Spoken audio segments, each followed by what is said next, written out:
আজ আমি হাজির হয়েছি দাগি সিনেমার বিস্তারিত আলোচনা নিয়ে। তবে আজকের উপস্থাপনাটি একটু ভিন্ন আঙ্গিকে সাজানো হয়েছে, কারণ দাগি বর্তমানে প্রেক্ষাগৃহে দাপটের সঙ্গে চলছে। তাই আমার আন্তরিক অনুরোধ, যদি এই সিনেমার মূল ভাবনা ও আবেগ আপনাদের মনে সামান্যতম আলোড়ন তোলে, তবে অবশ্যই সিনেমা হলে গিয়ে ছবিটি উপভোগ করুন।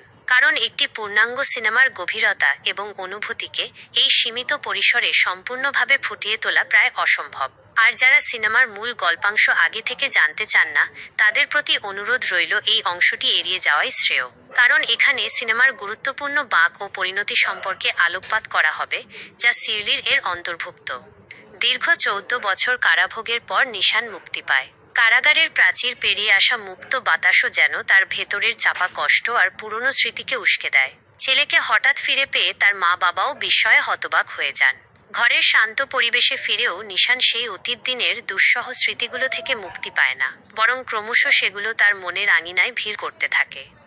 এরপর দর্শক ফিরে যান 2008 সালে। ফ্ল্যাশব্যাকে দেখা যায় নিশান ভারত থেকে বাংলাদেশে বিভিন্ন পণ্য নিয়ে আসে।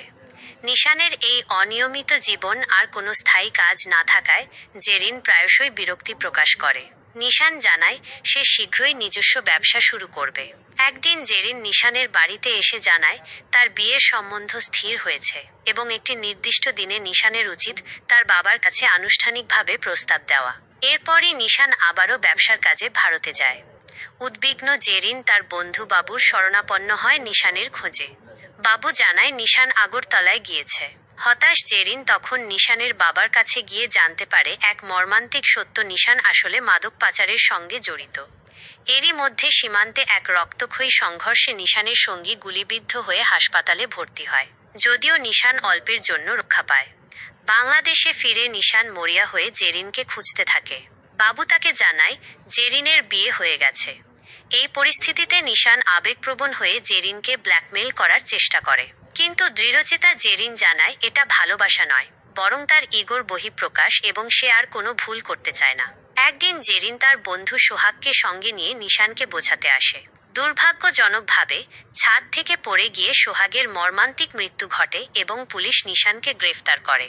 কোর্টে সোহাগের শোকাহত মা এবং জেরিন উভয়েই নিশানের বিরুদ্ধে কঠোর সাক্ষ্য দেয়।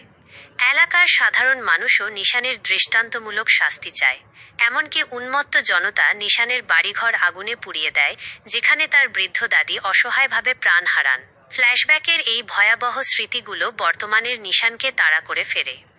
বর্তমান সময়ে নিশান যখন তার পৈতৃক ভিটায় ফেরে, তখন পুলিশ কমিশনার তার বাবাকে স্পষ্ট জানিয়ে দেন নিশানের ভালোর জন্যই তার এলাকা ছেড়ে চলে যাওয়া উচিত। তবে ছেলের ভবিষ্যৎ নিয়ে চিন্তিত বাবা চান নিশান একটি স্থিতিশীল জীবন শুরু করুক। অনুতপ্ত নিশান একসময় সোহাগের মায়ের কাছে ক্ষমা চাইতে যায়, কিন্তু সেই সাহস সঞ্চয় করতে পারে না। এরপর সে তার বোনের বাড়িতে আশ্রয় নেয়, যেখানে তার বোনের স্বামীর কাছেও তাকে চরম অপমানিত হতে হয়। জীবনের নতুন পথে হাঁটতে চেয়ে তার বাবা এক মেয়ের সঙ্গে তার বিয়ের ব্যবস্থা করেন। সেই মেয়েটি নিশানের সঙ্গে দেখা করে এবং জানায় সে তার অন্ধকার অতীত সম্পর্কে অবগত। নিজেও একসময় প্রতারিত হওয়ায় সে আর কোনো কিছুকে ভয় পায় না। ধীরে ধীরে তাদের মধ্যে একটি সম্পর্ক গড়ে ওঠে। কিন্তু নিয়তির পরিহাসে একদিন সোশ্যাল মিডিয়ায় নিশানের জেল থেকে মুক্তির একটি ভিডিও ভাইরাল হয়ে যায়। সেই ভিডিও দেখে ক্ষুব্ধ সোহাগের মা আরেকটি ভিডিওতে নিশানকে এলাকা ছেড়ে চলে যেতে বলেন। নিশান আবারও ক্ষমা প্রার্থনার উদ্দেশ্যে তার কাছে যায়, কিন্তু আবারও প্রত্যাখ্যাত ও অপমানিত হয়। এর কিছুদিন পর নিশান জানতে পারে তার বোনকে তার স্বামী নির্মমভাবে হত্যা করেছে। এরপর অপ্রত্যাশিত কিছু ঘটনার মধ্য দিয়ে নিশান জানতে পারে জেরিন এখন রবির স্ত্রী এবং কুশলী নামের একটি ফুটফুটে মেয়ের মা।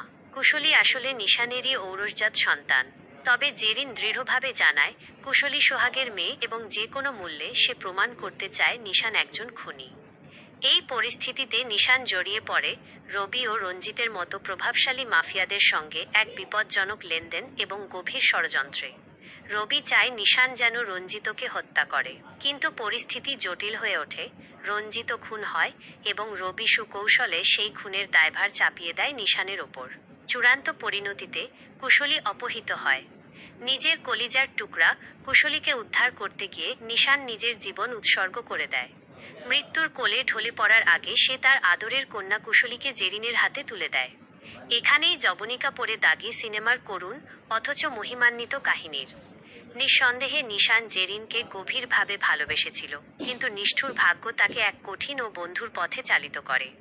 জেল, সমাজের ঘৃণা, প্রিয়জনের অবজ্ঞা এবং ভালোবাসার বিচ্ছেদ সবকিছুই যেন তার ভাগ্যে লেখা ছিল। তবুও জীবনের শেষ মুহূর্তে নিজের জীবনের বিনিময়ে একটি নিষ্পাপ শিশুকে রক্ষা করে সে প্রমাণ করে যায় ভালোবাসার গভীরতা ও আত্মত্যাগের মহিমা। দাগি সিনেমাটি আপনাদের কেমন লাগলো তা অবশ্যই কমেন্ট বক্সে লিখে জানাবেন। আপনাদের মূল্যবান মতামত আমাদের কাছে অত্যন্ত গুরুত্বপূর্ণ।